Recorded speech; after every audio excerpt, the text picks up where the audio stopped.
for you guys. Well, I would say it's Apple Cup week, but this is really, folks, it's hate week. This is what it is. It's hate week, and hate week is brought to you by Georgetown Brewery. All right, locally owned and operated by two, and I hate them, diehard Huskies, Manny and Roger. They've been pouring the best local craft beer for the past 23 years. Makers of Manny's Pale Ale, Bodie, Zaffa IPA, and a host of your other favorite beers. Taproom is open 10 a.m. to 8 p.m., 7 days a week. Visit georgetownbeer.com. Ladies and gentlemen, Jordan Reffett, Elise Woodward, Apple Cup, hate week. It's so weird. It's September. What are we doing? Jordan, what are we doing? You know, it's wild. I think that it's, it took me a while to kind of get into the groove of hearing so many Cougs start, being bitter and pissed off. And then finally I'm like, okay, I'm going to get mad. It's going to be hate week. I'm going to thump on the Cougs. I'm going to be mean to them. We got to bring it. And it was one of those things where September, it was hot out. It's just weird that it's going to be played this weekend, and it's at Lumen Field, which is also kind of a downer because I always like going to Pullman or obviously playing at home. So it's one of those things you got to get used to. But I think that what bothers me a little bit is hearing all these people say, "Are you up for the up?" Yes, it's the Apple Cup. I don't care. I know some things have changed, all that stuff, but it's still UW versus Wazoo. It's still a really big deal to me. It's still the Apple Cup. And it'll never not be a big deal to me. At least for the sideline reporter, though, you got to appreciate that it's not going to be 30 degrees. I mean, how do you know? It's all about me. It's all about me. I do Usually not have to. I don't have to worry about going to Pullman this year. And I think the worst one was when it got down to 9 degrees. And I will say that I have a vivid memory of one of the snow games over in Pullman. It was so damn cold, and we're on the sideline, and I had snow that filled up the back of my hood. And at halftime, I went in to try to warm up one of the space heaters. And my boss, this was my boss at the time, and she shall remain nameless, but was like, "Do you want a shot of whiskey to warm up?" And I'm like, I might have to do that. If you're going to be the boss and offering me, I might have to warm up from the inside because I was so freaking cold. And I stood next to this heater. And I put my microphone down and I put my stuff down. And at the end of the 5-minute break, I was ready to go back out on the field. And I went to bend down to pick up my microphone. And what had happened? All the snow in my hood melted. And then all of the water went all down the front into every crevice known to man. And I was like, are you freaking kidding me right now? I do not have time to change. I don't have any extra clothes.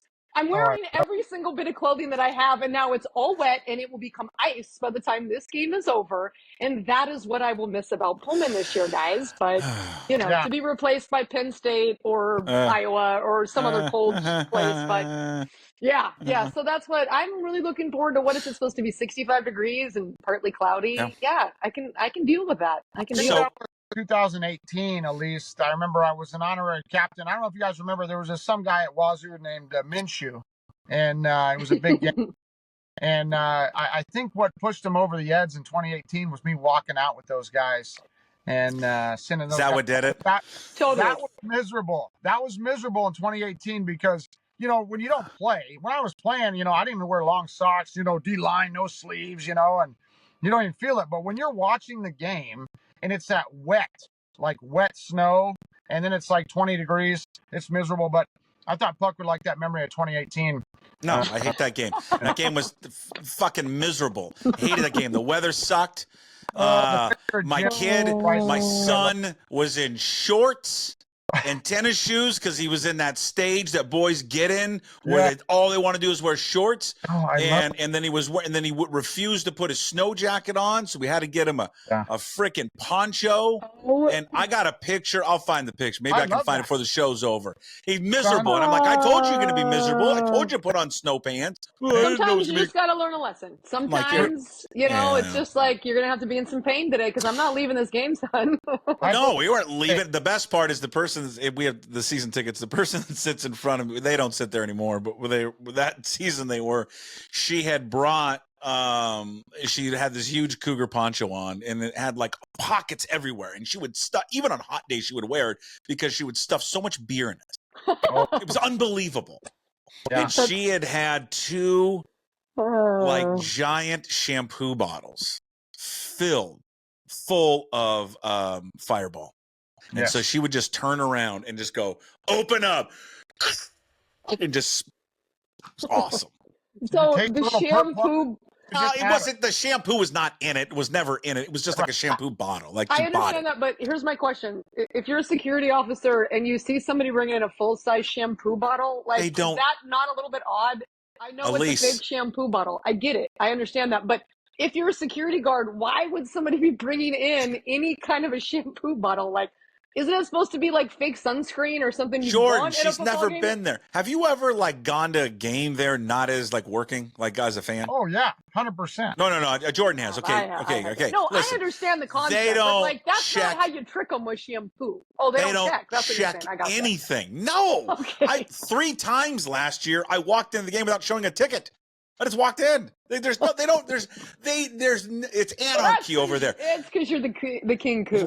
Last week I walked in, or the first game against Portland State, they said, oh, you could bring water bottles, but they got to be clear and they has to be empty because it was so hot. I walked in with my full on like Yeti big one, like it's metal and it's not clear. Full, I only had water in it, but I'm just walking right in. And they're like, okay, see you later. They don't check anything there. It's stupid. I love it. The thing that I'm going to play some audio from or a clip from Jim Moore in a second, but here's the thing that Jim and I are excited about. And this is what we want to happen on Saturday, okay? And I want to know what you guys think of it, because there's a tradition of this. We want, after the win, we want someone to find a Pac-12 flag, and then if there's a Big Ten logo on the field, plant the flag on the logo, because there is a precedent for this when it's happened before of planting the flag. Oh boy! You remember that? He planted that thing. Yeah. I love you, Delora. There you go. Throw it down. They're not going to forget this soon in Seattle. They never forget this in Seattle. Hey, there's one of Moore's kids. Actually, right there. Talk radio come Monday. Oh, that was glorious. That was just glorious, was it? That kid turned out to be. Yeah, that's great. I think Delora turned out well, Jordan. I don't know about what did he do. I don't remember what he did. What's funny about that is that, everybody all-time talks great Coug. Yeah, wow, he fits in great. But anyways, so the that whole thing was great for Cougs and stuff like that. Now every year UW goes to Pullman, they got to hire the rent of security to guard the logo. And because they did it the year after, which I thought was stupid. I said at the time, don't guard it. Let them plant the flag on the logo. I don't care. Let it get over with and be done, and move on, and maybe a next one, happens. But no, I mean, that does still turn my stomach though. Just that game was just absolutely disgusting. I mean, but yeah, it is what it is. All right. Well, I mean, we're not going to recap last week's game against Eastern Michigan. No one cares about Eastern Michigan. All right. Right. At least no one gives a 2 cents about that one. I think you're wrong. But it's your show. We'll play by your rules. You want to talk about Eastern? You'll bring the Cougar clip, but you bring no Husky clips. And what are Jordan and I supposed to do? Oh, I'm just going to ask you. We don't have the ability to pull up a clip of all the beatdowns, but go ahead. Well, I'm saying, does anyone want to hear us talk about, you want to talk about Eastern Michigan? You go ahead. You have floor. This is your show. Not about them, but no, I thought it was a really good performance once they got warmed up. I think the first quarter is a bit of a concern, but man, again, Jonah Coleman's a beast. I mean, I'll be real curious. The Cougs can't miss the tackles that they missed last week in their win versus Texas Tech, because it's going to be a bit of a challenge. But I thought there was a lot of really good things out of that game. Okay, besides Coleman, what else stood out to you? Well, I think Will Rogers was very poised. I think if you look at his stats now, week 1 and week 2, extremely consistent. I think that he just shows a lot of maturity. He gets the ball out on time. He gets it to the right people. It was good to see Jeremiah Hunter come through and make some really big plays. I thought Will Rogers' best ball was the touchdown he threw to Denzel Boston, which was a really tight window, and he was able to zip it in there. And then his fade route over the top to Hunter was really pretty. So I think there's some really good things. I thought their secondary, again, looked really impressive. And, I mean, you put up 7 sacks. I don't care if you're playing whoever you're playing. That's impressive. So they had a lot of really good things that stood out. I thought there was some areas where they look better than they did in week 1. And so they've got to continue to improve, obviously. You go from FCS to FBS, and now you're playing what should be a Power 5 team and the rivalry game and all that. So this will be their biggest challenge. They better step up. Jordan, what was your takeaway from the game? Well, I think Elise hit it right on the head. I thought that Will Rogers doesn't get enough credit. The guy plays lights out. He's played lights out the last 2 weeks. Obviously, he had a couple, issues with the slow start, but that's going to happen. New team, new stadium, all that stuff. But really, I got to go back to that 7 sacks. I mean, that to me is huge. I don't think the Cougars have a sack this year. So to me, Washington, the biggest difference when you're looking ahead to obviously Wazoo, who is the biggest test on this schedule in the first half of the season, outside of maybe Michigan. Washington has a defensive line right now that I think is getting better and gelling. That Javon Parker was something that I watch intently, and his ass and his legs and his arms, he's so fun to look at. As I was kind of a skinny, gangly white dude from Moses Lake, that just went hard, and tried really hard. He looks like a freaking defensive lineman. He looks like a guy that is a game wrecker. He looks like a guy that can really do some things. So getting him back against Eastern Michigan was huge. I mean, he's going to take up 2 blockers. He's going to be impossible to block one-on-one. So I thought that was really encouraging. To probably the weakest part of this team right now is the O and D line. But I think that was really encouraging. And then Giles Jackson does not get talked about enough. The guy has 16 targets and 16 catches. Wow. 16 targets, 16 catches. I think he looked at, Rome and Polk and Jalen last year, and he said, I'm going to be the next one. And the guy has been lights out, and he's been unstoppable so far. So I think there's a lot of really good things. I know it's Eastern Michigan, but these are things that you look for when you play in Eastern Michigan, and those guys, they perform well. Okay. I mean, Go ahead. Yeah. Giles Jackson hurdling over a defender. Yes. Who did it remind you of? Anybody? No, Did it remind you of an Apple Cup years ago at Questfield? Don't remember that game. No, I blocked that one out. A guy by the name of Kason Williams. Come on, that was just. I think we were just talking about that, and lo and behold, here comes Giles Jackson to give us a little Apple Cup review from years and years ago with Kason Williams. But the one thing about the D-line, Jordan, that I will say is a concern moving forward is that Zach Durfee did not play now they took a bunch of their guys off the field late, obviously, because it was a blowout, but he was bothered. He was he talked to the medical staff, and he was not 100% leaving that game. I saw him afterwards. He was walking just fine, and interviewed him, and he's a great kid, and he was super fired up to get out there and get the 2.5 sacks. But that is something that, that I will be looking for in warm-ups on Saturday, just to see if he's moving okay. He was limited before the game. He was listed as questionable, and then he played really well, but you just hope that he didn't have a setback at the end of that game. You could tell, Elise, that he was actually hampered even during early on in the game. You could tell, I mean, he finished and made some great moves and made some great plays and had sacks, but you could tell something was bothering him because he didn't have the normal get up and go, I thought, as he usually had. So there's something lingering. There's something going on. And that's definitely something that Husky fans and you and I will be watching to make sure that hopefully he's healthy or healthy enough to get out there and get another 2.5 sacks and get after John Mateer. Well, I hope he's not healthy. Yeah. I hope he's not. Can we talk about the game now, please? Okay, for the love of God. All right. So, this is just my perspective is going to be different clearly from yours. Right. You talked about, Jordan, we'll start with you first and then Elise, go. The defensive line. When I've watched the 2 games this year, see, to me that what gives me confidence from a Cougar perspective, we're different. We're running the ball more. We've got an athletic. We got a physical running back or a quarterback who's mobile. When you guys have beat us, in stopping that air raid, you've rushed 3.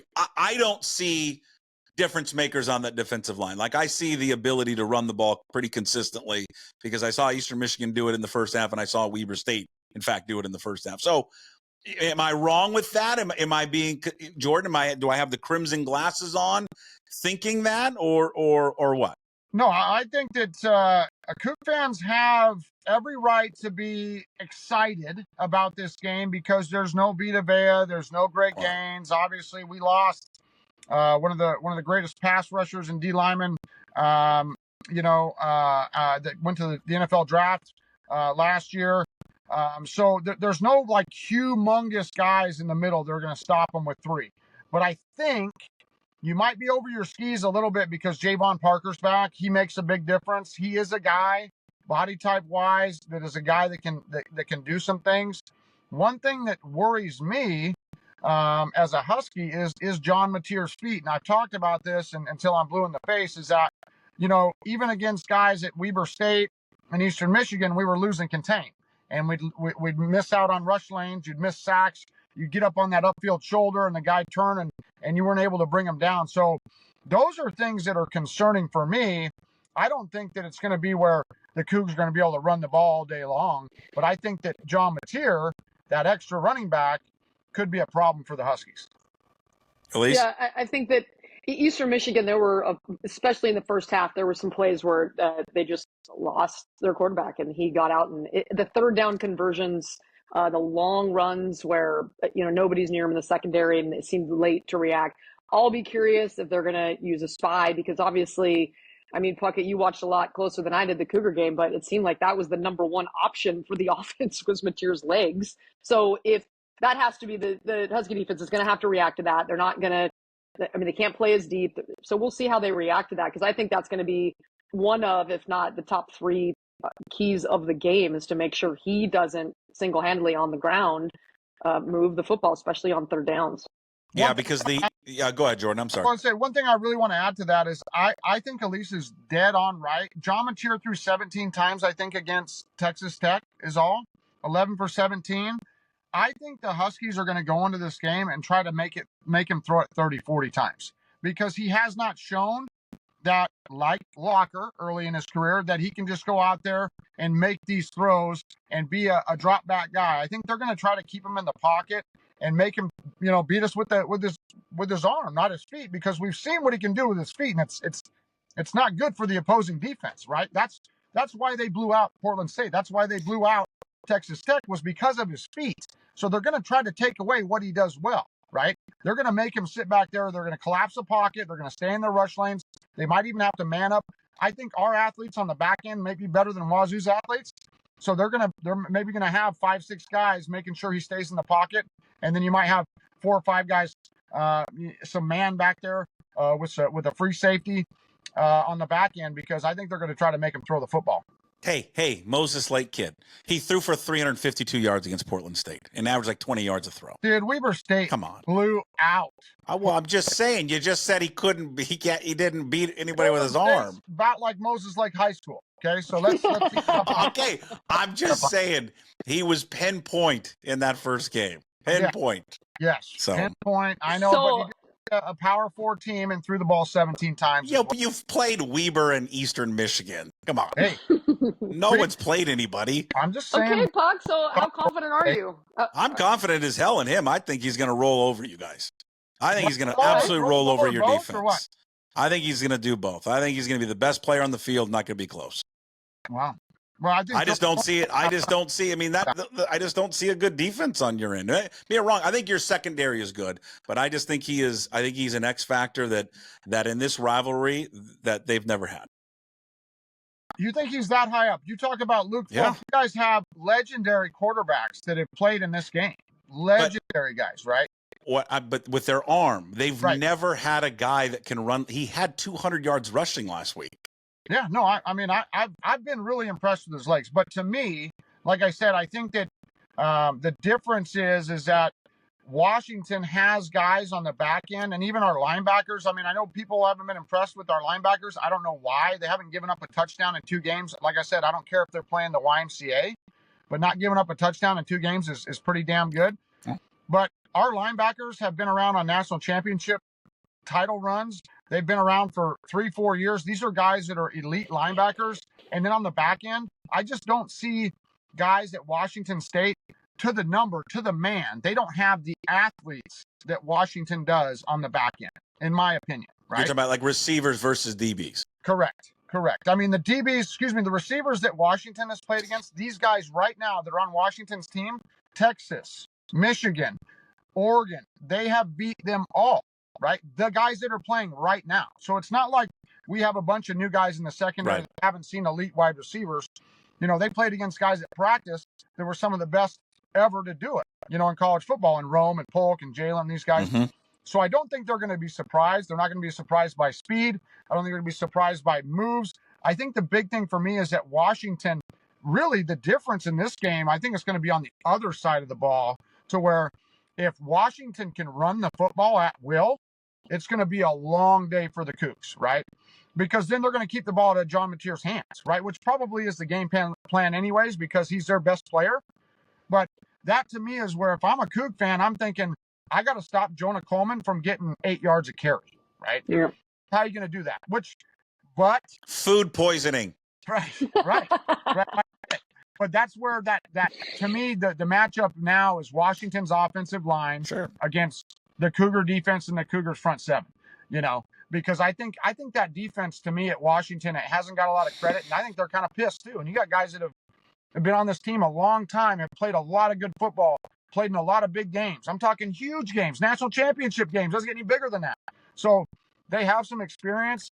So I think that Cougar run defense against Jonah Coleman, because if, kind of like in 2018, which I remember was a great game. I don't know if it was because I was the honorary captain or not, but those things where they couldn't stop Myles Gaskin. They had Gardner Minshew. They had a great offense, but Myles Gaskin ran all over them, right? So those are the differences that I think are going to be key in this game, is can Washington State get off the field to get John Mateer the ball, right?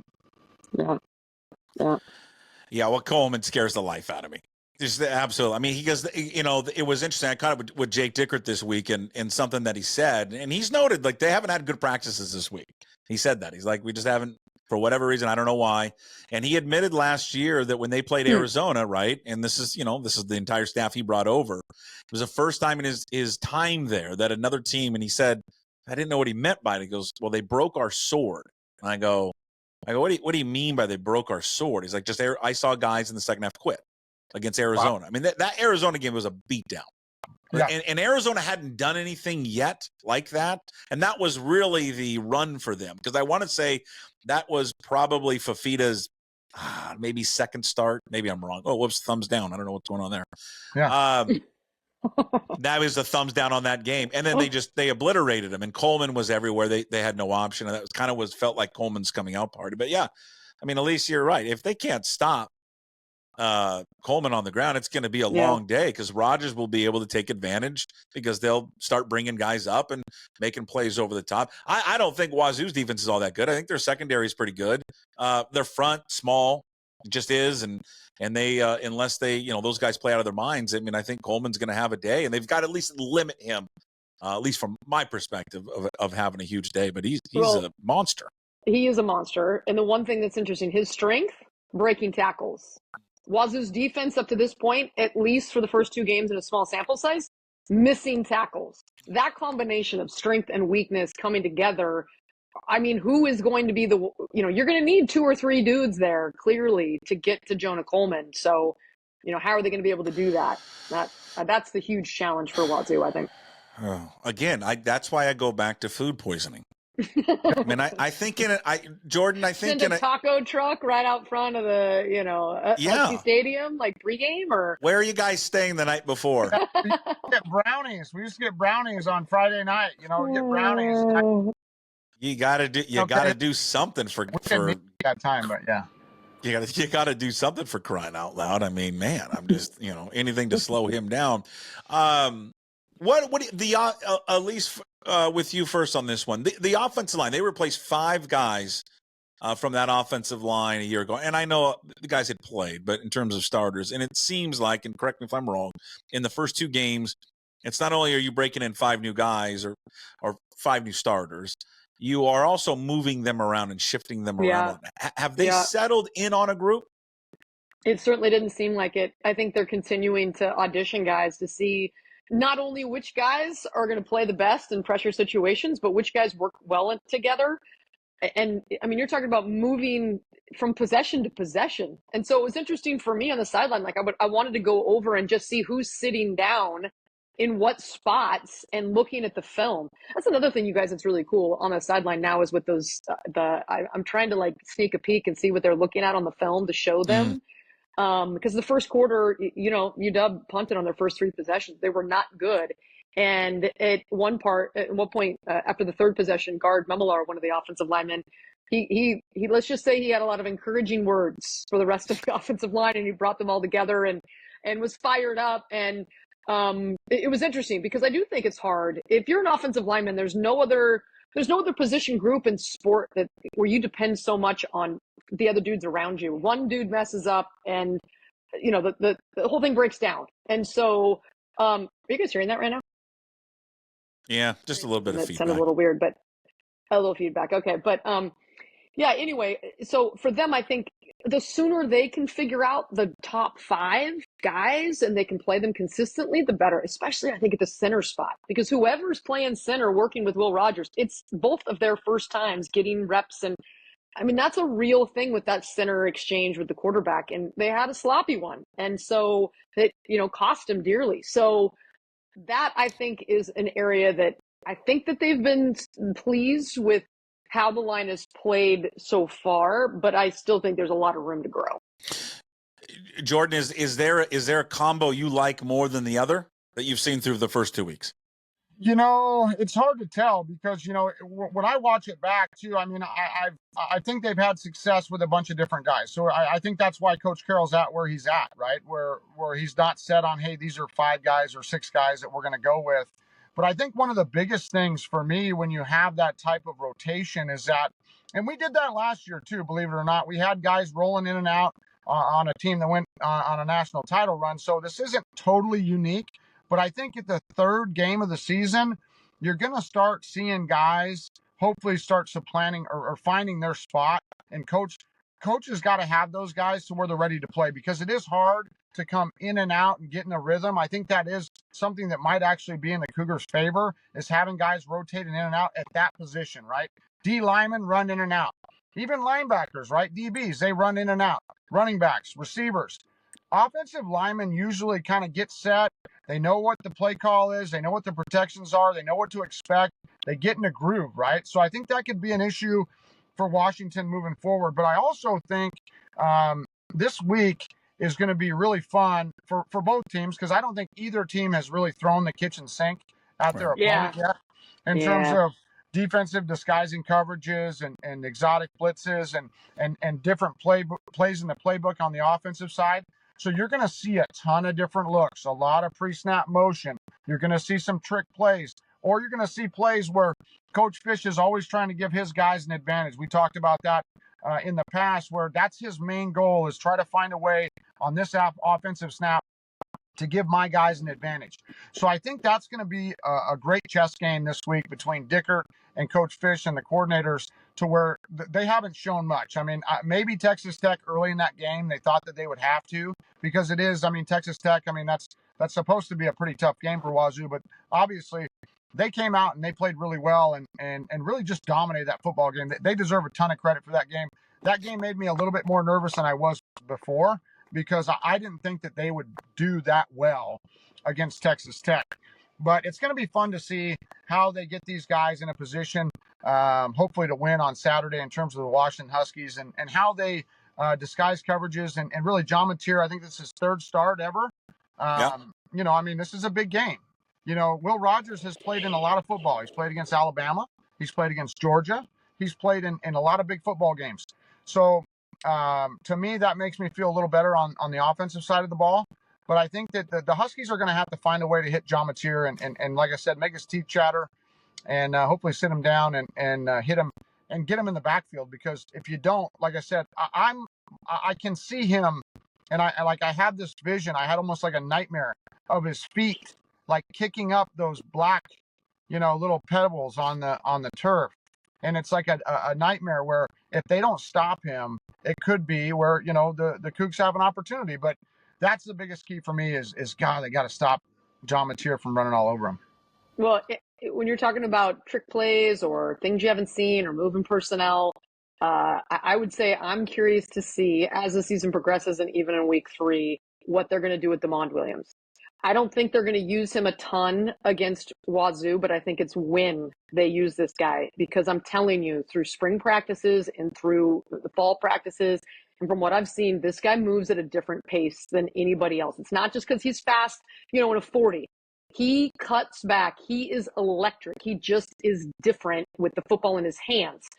I mean, it's like, do you put him in at the slot like Seneca Wallace back in the day when he was waiting? Like, do you do something with it? He came in with the bad snap, and I think it was 3rd and long, if I remember. You probably remember. I'm bad at details from, but that guy, you put him in and out with Will, or you do the wildcat with him, or whatever it is that they have with him. Is it a series? Is it to change the pace, or to have a trick play, or whatever? I'm telling you, that guy, he has got a different gear than most, if not all. And so if the Cougars see him come onto the field, it's a completely different look and, what they need to take care of than it is against Will Rogers. I'm just writing this all down so I can send it over to Dickert. Yeah. Well, tell me, let Elise, him know. if you notice this, because I don't know how much Puck watches this, but he looks like he's almost like on a trampoline or on a different, got different special shoes on. He's a freak. The guy bounces off the turf. He flies around. It's unreal. I mean, because people told me about it before, obviously, the season. I went to one practice, and I was like, dude, this guy it's just different. He moves differently. He's got some kind of bounce in him that it is fun to watch. And he's a guy, I hope they do some crazy stuff like that, because if I saw him in the slot or a wildcat or something like that, I'm concerned if I'm going to be close, right? He's just so gifted athletically, and and he's a smart kid. I just think right now he's a true freshman, Will Rogers is by far right now the better quarterback. There's no question. But in specific circumstances and specific areas, he's better than Will Rogers, and that's with his athleticism, with his feet. And he's just got to, obviously, as a true freshman, like every true freshman, he's got to learn, get the ball out on time, hit your target, all of those different things that Will Rogers already knows. Get down and take care of the ball, right? Yeah. I mean, there's no question. But I will say, if I'm Washington State, I would definitely sit up on the edge of my seat when he comes into the game, whatever role that may be, because he's a big play dude, in my opinion. I think he could make the one play that tears the game open, or Well, and I'm telling you, one play that I think it hit him on Texas Tech, and Washington has used this play like 3 times against them in the Apple Cup. It's a Chris Peterson play. They line up a guy in the slot, and then they drop that guy back like 3 yards right when the ball is snapped. They throw it to him, and then it's a double pass. And they got killed on it against Texas Tech. They ran it against them. And right when I saw the guy drop back, I go, it's a double pass. And I swear to God, they have given up like every time someone does it against them, they give up a touchdown. So Puck, if you know it, how come they don't know it? I don't know. That's why I should be paid as a consultant. Absolutely. Been saying it for years, for God's sake. Toot your horn, Puckett. Yeah, you deserve to be on that stuff. It looks like a regular bubble screen, right? Where it looks it just looks like a little bubble screen, and then he throws it. And and I remember Washington. I mean, that was a Chris Peterson special. He did it like 2 or 3 times against him in the Apple Cup. And every time I'm like, how do you not know it's coming? They've done it to you like every year. So that's why Texas Tech, and they did it last week. 2nd and long makes me so mad when my team, the Huskies, or really the Seahawks, anybody, if you don't know 2nd and long, screen or draw, I mean, it drives me crazy. It happens every time where you have these interior defensive linemen or a defensive end, and all of a sudden the tackle or the guard doesn't block them, and they think they got a free shot to the quarterback. And I'm thinking, dude, you're not that good of a pass rusher. Okay? They're letting you go for a reason. Put on the brakes, turn around. So that's one thing that I always watch for, too. And I think that might be the screen game at Wazoo. If Wayshawn Parker's healthy, that could be an issue, too. Because I think that offensive line at Wazoo, I mean, I haven't watched them too intently, but usually they're smaller and scrappy.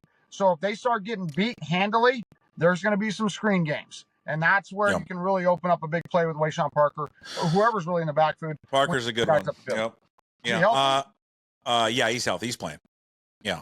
He's a stud. That. Well, it's going to be nice to have him for a year. Yeah. Hey, Cougar Collective, cougarcollective.org. Yes, send your money to the collective. You know. Do you want to hear, Elise, you want to hear Jim's bet? I mean, do I? Yes. Yeah, I'm just Right. telling you, it's so stupid. I love it. I need to hear it. Yes. Yeah, it's so dumb. Okay, Right. because he thinks that he's actually going to get paid if it wins. But Oh, I if we love win by 10 or more, then you have to pay me $5. What do you think? So if we win by 1 to 9, nobody owes me anything. I got to If the write this. Huskies win, I owe you $1. If the Cougs win by 10 or more, you Venmo me $5. Yeah, but no one's going to pay you. Why? It's an honor Because system. okay, but no one's going to do it. But What then do you they'll, mean? but then they'll. You have to see. Here's the deal: why it's a sucker bet. Because if they lose, you're going to get killed for not paying everyone. No, I'm going to pay everybody. I know, but I'm just saying if you don't, you'll get killed for it. But if the Cougars win by more than 9, so you're saying if they win between 1 and 9 points, nothing. If they win by double digits or more, every Husky fan's got to send you $5. Well, how do you make them send you $5? Your Well, they honor have, system? they have to sign up for it beforehand. How do you sign up for it? Well, Haven't sure, thought I of don't that. know. He I doesn't think think it's a that great part. idea. It's the dumbest thing in the world. I He has love no idea what he's doing. I so shared it. I'm gonna share it 100 times. Elise, this is what he wants to do. So the bet is if the Huskies win, he will send every person who signs up in some sign-up sheet that he hasn't created, nor does he know how to do. He'll send every one of them he'll send every one of them $1. But if the Cougars win, but between 1 and 9, nothing. They don't have to send him anything. But if the Cougars win by 10 or more, then all these Husky fans who have apparently are going to sign up somewhere are going to Venmo him $5.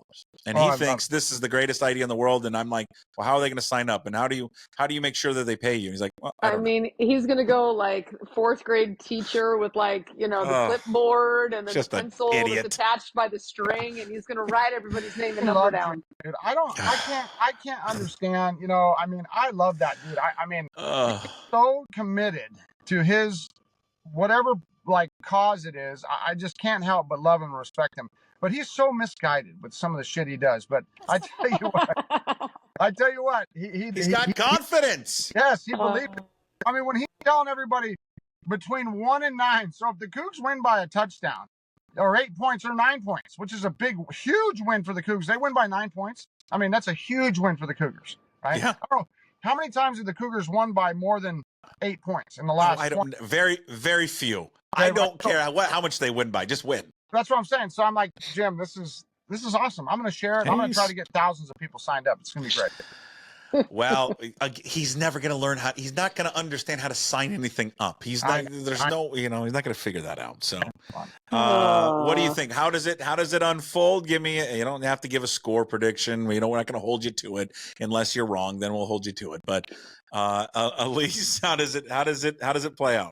Well, I really do think that it's going to be, it's supposed to be technically a neutral game. And from all indicators, there's going to be 3-4 times as many Husky fans as there's going to be Coug fans. I think there's just a lot more bitterness from the Cougar fan base for a lot of different reasons. And, I'm not saying they're wrong, but I think that it is going to be the vibe of a Husky home game. And I think that,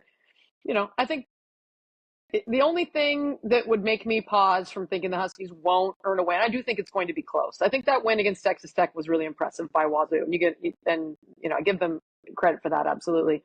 The only thing that kind of gives me pause is the bitterness and the anger. It's always been there, but I feel like it's a different kind of vitriol and venom in the Apple Cup rivalry right now. That, it is. You said hate week. Like before, it's kind of like hate, and then you drink beers with your Coug friends or your Husky friends afterwards. Like but there is a certain amount of hate because of the way things have evolved in college football. That passion and emotion is a very strong part of sports, and so I think that the Husky players better understand the assignment, because I think if the Cougars play with that kind of fire and bitterness and hatred in their belly, like you can't manufacture that. That's a tough. I mean, that is a tough emotion to match if you're not ready. Jordan? Yeah, no, I totally agree with Elise. I think that coming from the top down, Jake Dickert, I really like Dickert. I mean, I as an outsider, if I wasn't a Husky, I'd be rooting for the guy, and because I think he's a good young coach. I think he does well with the team, and I think that he feels that in his belly. I don't know if he particularly hates the Huskies. Maybe he does, but I think he hates what's going on in college football. I think he hates the way that Washington State has been left out in the cold with all these great wins and all the things that they've done over the last 5-10 years. And I think that really is going to resonate with his team. He's going to have his team ready to play. And not everybody will understand maybe the concept of the Apple Cup and how big a deal it is. But I think those guys will be ready to play. And I think that's really what's going to take this game to being maybe a 10 to 14 point win for Washington because of maybe some of the athletes and the experience on the Washington side, to being a really tight game and being a game in the fourth quarter, which we all love. We love to watch these games when they're exciting and they're back and forth and there's lots of things going on in terms of game planning and how things might go. If this guy is going to make a play, we can break one at any time. So, I'm predicting a tight game. I think it's going to be not as high scoring as I originally thought. I mean, I thought maybe the Huskies could get it at 35, 38 points. I think it's going to be in the high 20s. I don't think either team, it might be a little tight. There might be some mistakes. I think defense might win the day, a couple turnovers here and there, maybe a special teams blunder. Somebody punts the ball, blocks a punt, or somebody has one maybe that goes out of the end zone on a bad snap or something like that. And I think the difference is going to be within that 6 points, so I don't have to pay Jim, and then he's got to pay everybody else. So, but I think that right now the Huskies have been there before. The Huskies have played in big games. The crowd is going to be on the Huskies side. This is a really good staff that the Huskies have. That they haven't played anybody. There's 40 plus new guys on that roster. There's a bunch of things that I think that are going against the Huskies this early in the season, playing a really good Wazoo team. But they're just too good athletically, in my mind, to have a Washington State beat them with the quarterback starting his third game at Lumen Field. All right, there it is. The Puck the Huskies podcast brought to you by Georgetown Brewery. It's in the books. Jordan Reffett. You can follow him on X at Jordan Reffett, and you can follow Elise there on X as well at Elise M. Woodward. They like to talk a lot of crap on social media, so follow them, please. I do. No, you do. Me. Elise says I nothing. Jordan goes after everybody. I know better. I take it personal. You do. That's my escape. I have 8 children, for crying out loud. You yell at people online. It's again brought to you by Georgetown Brewery. Jordan, it's a good hobby. It's locally owned, operated by 2 diehard Huskies. They are Manny and Roger. Been pouring the best local craft beer for the past 23 years. Makers of Manny's Pale Ale, Bodie, Zaffa IPA, and a host of other great beers. Tap room open again, 10 a.m., 8 p.m., 7 days a week. Visit them at georgetownbeer.com. Of course, you can find this every single week on YouTube, Apple, Spotify, wherever you find your podcast. Of course, pucksports.com. All right. I hope I'm celebrating next week. I'll be honest with you. Jordan had the nightmare vision of the little black pebbles coming up. I have a vision of you and Puck, hat in hand, shuffling out of Lumen Field, upset again and disappointed and heartbroken. I mean, that's the vision that all I know is that I think to be fair, last year's Apple Cup, it took how many years off your life, Jordan? My God. I still cannot. That was so uncomfortable for every Husky fan in that stadium that I think they're still scarred because of my stomach. How close it was. My stomach still hurts from that.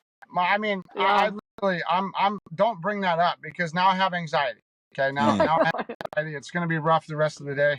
I haven't even thought about that game in a long time. I was thinking back to previous games where that's one of the best games ever. No, but that was gosh, that was, well, I didn't want to get into it, but that play call there on the fourth down was probably, unbelievable like that in your life. Oh, well, go back and watch it and watch the 5 holds and then Ron Stone being tackled.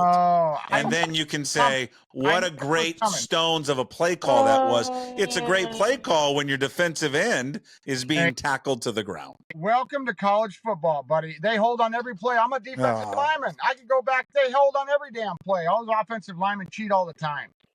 All right. We'll talk to you guys next week. See ya. Go Dogs. Oh, I should.